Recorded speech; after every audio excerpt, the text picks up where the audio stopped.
Baik, alhamdulillah. Bismillahirrahmanirrahim. Assalamualaikum warahmatullahi wabarakatuh. Terima Waalaikumsalam. terima kasih host dan admin yang sudah memberikan kesempatan kepada Ana untuk bertanya. Sebetulnya lebih ke sharing, bertanya dan sharing. Qadarullah, walhamdulillah, Ana itu new mom dan baru punya anak. eh, Anak pertama ini baru 8 bulan.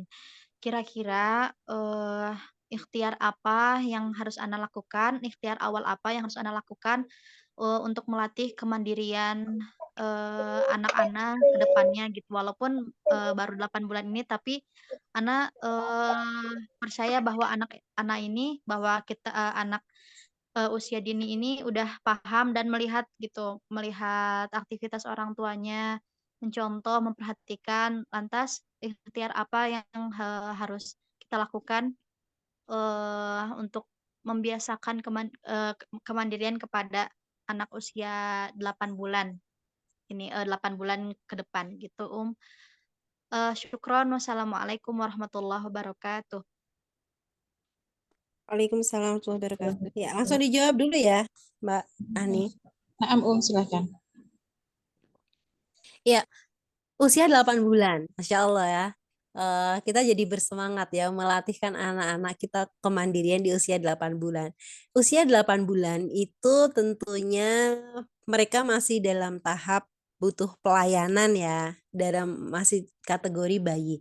Tapi apakah kita nggak melatihkan kemandirian mereka? Ya tetap gitu ya. Bahkan dari bayi lahir pun kita tetap menstimulus mereka untuk menjadi pribadi yang mandiri.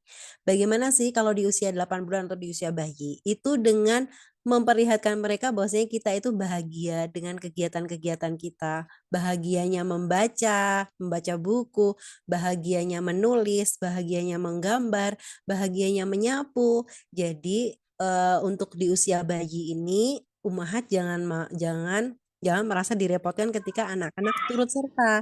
Bahkan kalau misalkan memungkinkan kita sambil nyuci piring gitu ya, kita sambil jemur baju, bayinya digendong kan sudah ada nih gendongan depan gitu ya atau gendongan belakang.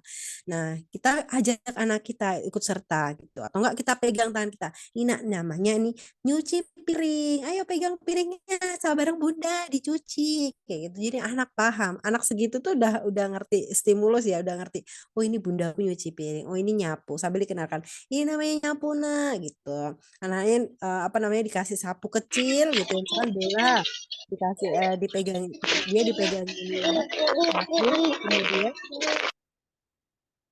kemudian menyapu bola ke dalam keranjang. Ini namanya menyapu. Ayo kita bersihin lantai, kita sapu. Seperti itu. 8 bulan insya Allah motoriknya udah mulai jalan.